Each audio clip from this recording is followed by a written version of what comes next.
Hi, everyone. My name is Ricky Thakrar. I've been with Zoho almost 7 years. I started as a pre-sales engineer and then moved on to the sales side of the company, and now I manage the direct sales team here in Austin. So when you decided on your idea or your product or your service, I'm sure you wanted to, give it to people, make people happy, and sell the idea. But really, we all know we wanted to make some money. So the purpose of a business, in my opinion, is to create money. But how do you make money? Well, you need customers, right? So, and most people always think of, oh, I need to generate revenue, I need to create a customer, I need to sell to them. But retaining the customer is really how you grow your business through referrals and organic growth, or second and third times they're going to buy your product from you. So you're not only generating customers and selling to them, but you have to retain them in order to actually grow your business. So there's a big focus on retention nowadays. You may have heard buzzwords like customer success instead of customer support, because now it's more about it's not about just answering questions. It's about actually continuing to sell to them over time and making sure they are loyal to your product and kind of evangelize it for you. Right? So the purpose of a business to create and keep the customer.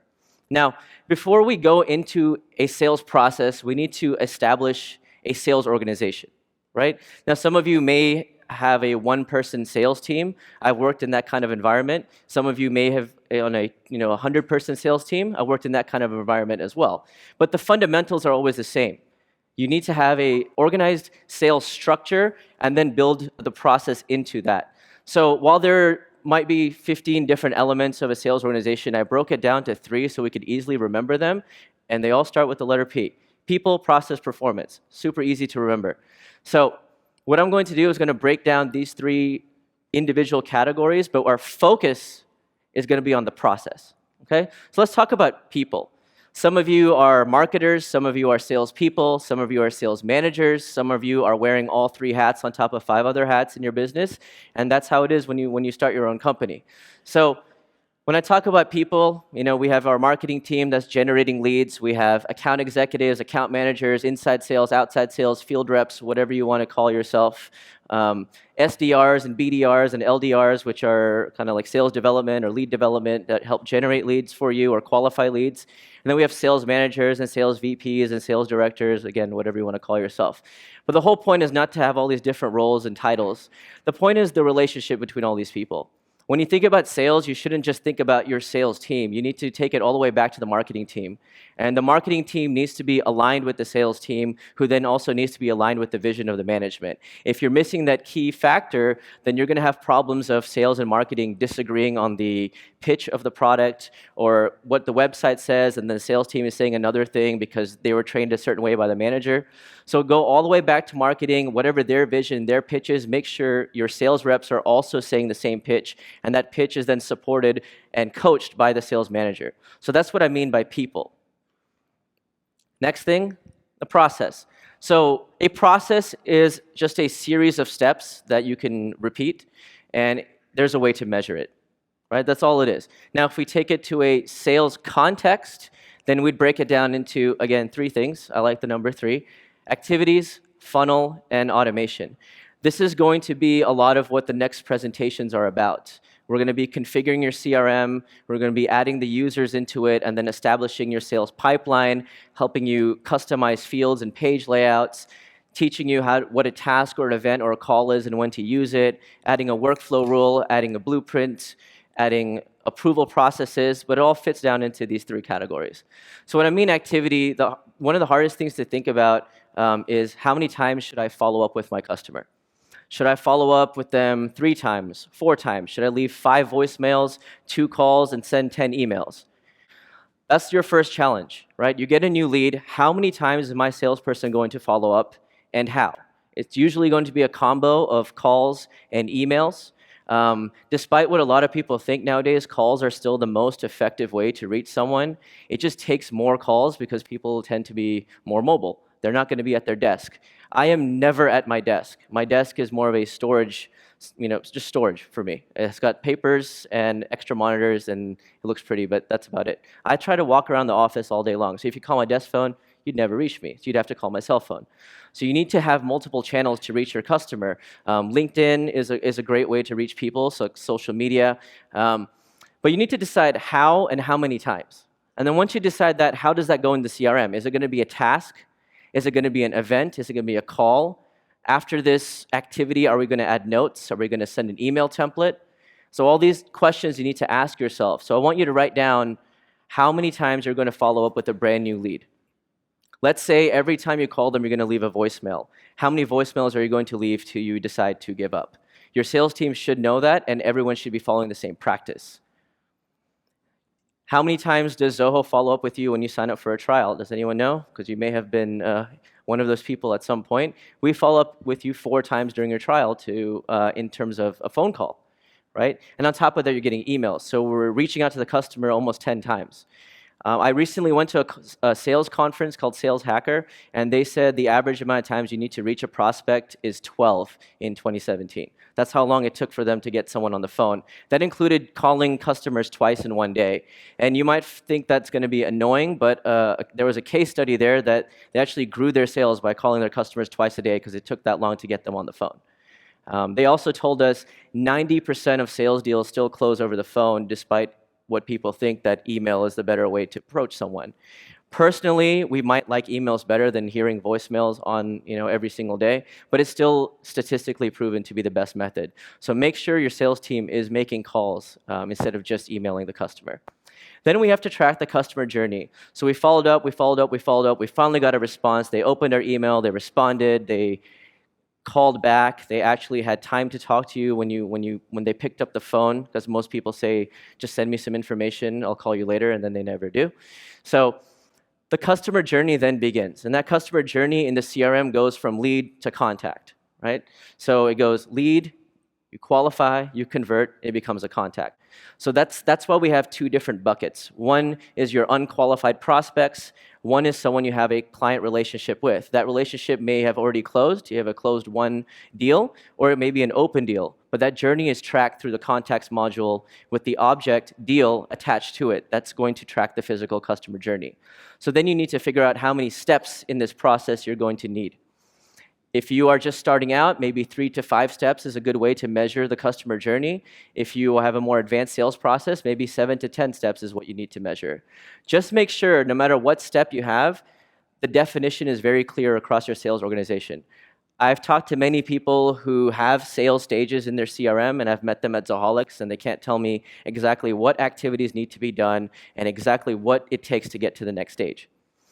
The cool thing now that we released with CRM is the blueprint. You can prevent people from just clicking to the next stage. You can lock it down and make them do their work first and then move it to the next stage. That way your stage history stays really clean and the process stays really clean along with it.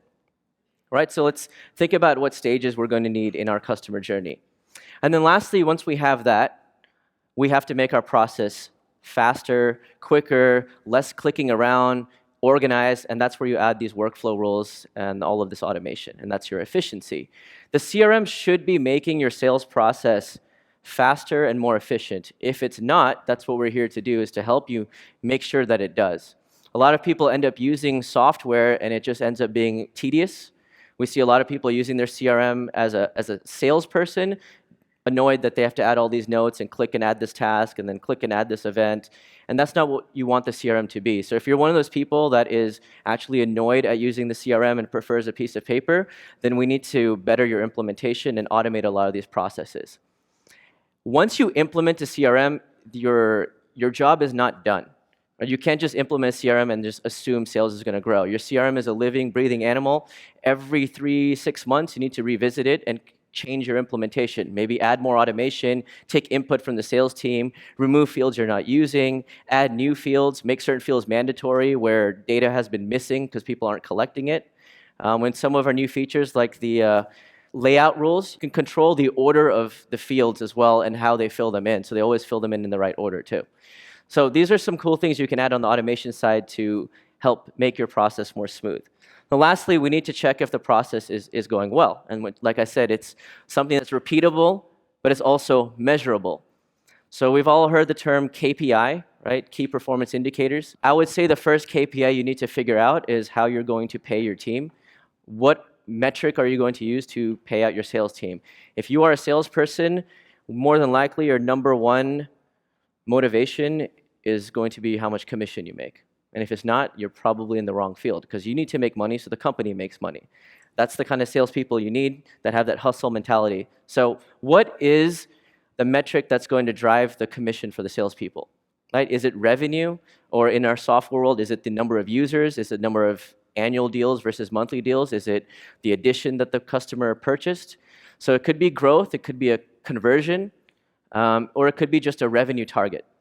So that's what KPI means. Now you can have other KPIs to track activity metrics like number of tasks per day, number of leads created, number of leads called per day, whatever it is to track daily activity. So you need a mixture of those as well, because more activity always leads to more results. You can't always drive your sales organization on results.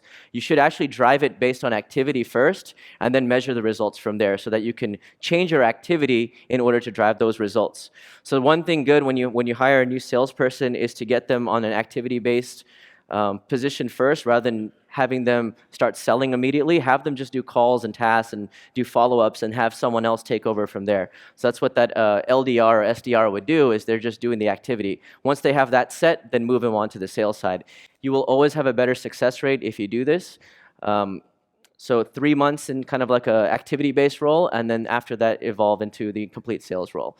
So KPIs can be tracked in the CRM, in Motivator.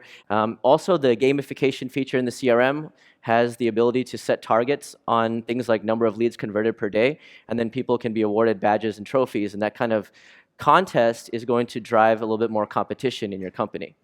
Then we have pipeline velocity, and what I mean by that is how fast a deal is moving through your sales pipeline. You could have one sales rep close deals on an average of every 2 weeks and one rep taking 2 months to close the deal. And that's definitely a problem. Is one rep working too fast, or is the other rep not working fast enough? So you need to figure out your average duration and then run that on a per deal basis, like a large deal versus a smaller deal, run it on a per rep basis, and track if things are moving along efficiently. And then lastly is forecasting. Forecasting is tough. You need to have a lot of data in your CRM in order to, one, use the forecasting module or to even build a forecast. So once you have, I'd say, at least 3 to 6 months of data, you'll be able to look at all of those deals that you lost and won, and from there determine those probability to closes on those stages. That's what that probability number means. Right now, if you don't have enough data, you can just take a guess. If you have 4 stages, do 25% increments. Once you have data, what you can use Zoho reports to do is determine the close ratio from that stage till the end, and then from stage 2 till the end, and that helps you actually build those probability percentages. Once you have that, you now have a weighted forecast. So when you talk to your sales rep, what's in your pipeline, it's not knowing the number of deals, it's using those probabilities to weigh those deals, so percentage times revenue, and that gives you a much, much closer prediction of what your actual revenue numbers will be. And we did an experiment on this, and it is pretty accurate. So that's what those probabilities are for. So if you're just starting out, honestly, just ignore them for now. Just make sure they're going increasingly all the way to 100%. Once you get data, you want to revisit this and make it a little bit more accurate. All right, so as we're going to focus on is the process piece. So if we take the word process and add the sales context to it, it's a sequence of progressive stages, right? So a process has a lot of steps. In the CRM, it's called a stage. So a sequence of progressive stages designed to win a customer. That's a sales process. So that's what you need to have before you start using the CRM. And like I said, my favorite number 3, so let's break that down to 3 more things. Inside the sales process, we have 3 steps: generate, qualify, sell. Now, you may have seen many, many different sales presentations and read lots of books that break this down into 15 steps or 5 steps or 10 steps. I tried to make it as simple as possible because most of the other steps are in the sell category, which is your funnel that you're tracking stage to stage to stage to stage.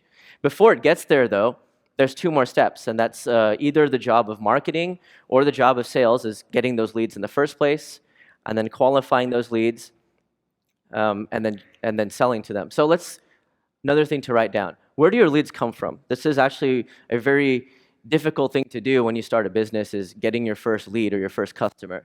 So there's lots of different ways to get leads, online or offline. You have things like Google AdWords or online marketing, digital marketing. You have offline like billboards or radio ads or sending flyers out in the mail. Is it organic traffic? Referrals are great organic traffic. You don't actually have to spend any money. Just do really good customer service, and they'll bring you more customers. And then, is this going to be a marketing or sales function? When you're starting out, it might be a combination, and then as you grow, you are going to compartmentalize. So eventually, it will become a marketing role. The way it works is the marketing team would do either inbound marketing, content marketing, webinars, lead nurturing, and they'll get a marketing qualified lead, which you can use the lead scoring feature to add a number to. Whatever methodology you want to use, that marketing qualified lead then goes to sales, and then sales turns it into a sales qualified lead. So you can break down that process further. So I want you to write down your lead sources, and I want you to write down, is it a marketing or sales role? Here are some examples of lead sources that you may be using. Your website.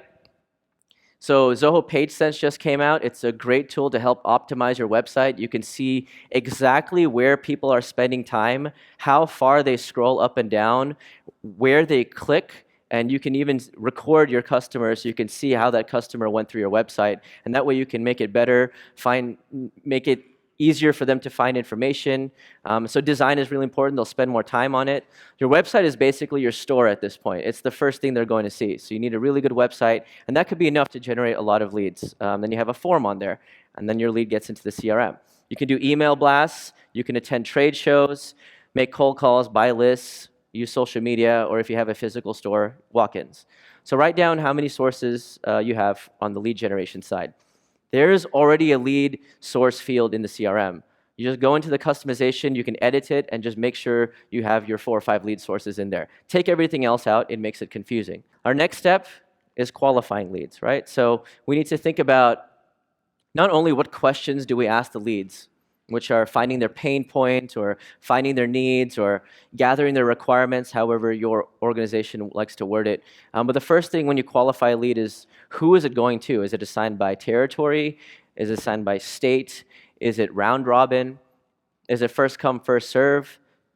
So we need to figure out how many leads are assigned and to who. Is getting 10 leads a day justify your entire position, or do you need them to get 12, 15 leads a day? Are they getting too many leads? Do you need to hire someone? So you need to find the sweet spot on how they're assigned and how many they get per day. And then when they ask these questions, those answers should be going into your fields or into your notes, right? So there's always information that all of us are going to gather: name, phone number, and email.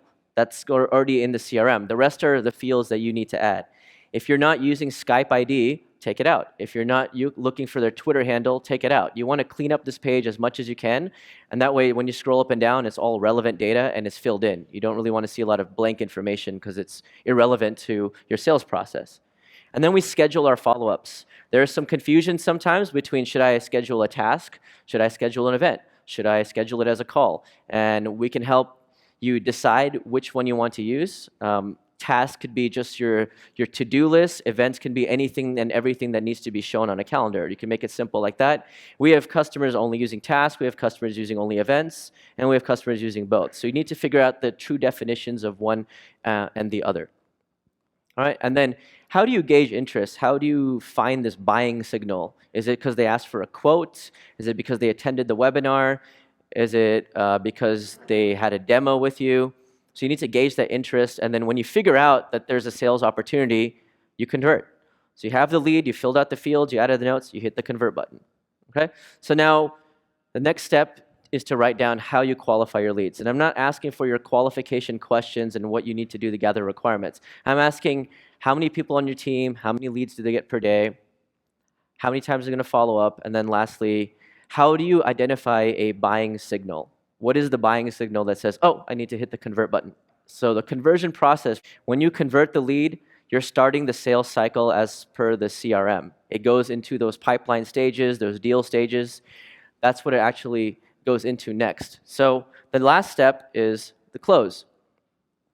So this is a challenge for everybody, and that's figuring out how many steps you need in your sales cycle. So here's some examples of some different stages you can use, like presenting value, addressing objectives, gauging commitment, identifying decision makers, sending a proposal, negotiation, close, and it could go down after that, right? There could still be more stages.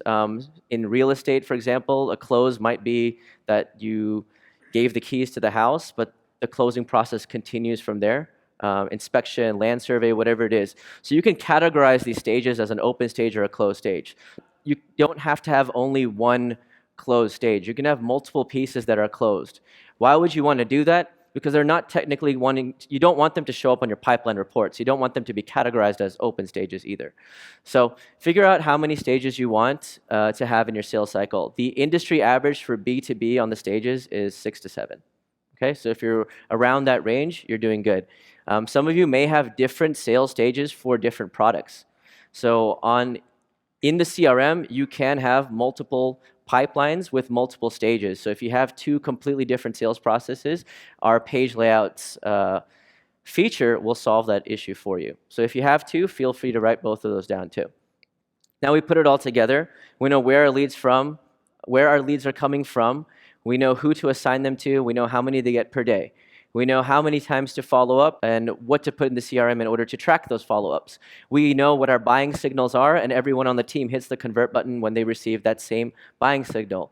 Then we go through a sales process, and that sales process is standardized so that if I ask my rep during the meeting, what is going on with this deal, and they say it's in stage 3, everyone immediately knows what that means and what they need to do next.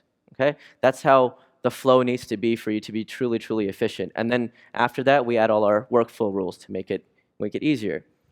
Now, there is one more step in the sales process, and I mentioned this earlier. It doesn't really end there. So what you need to do after that is actually retain the customer. And that's, again, not just tech support, but actually retain them as in build loyalty. And how do you do that? You need a customer success team to go out and make sure they're using your product, using it correctly, and then after that, continue to follow up with your best accounts so that they remain loyal to you and evangelize your product for you as well. So that's the secret 4th step in the sales process that you definitely need to have.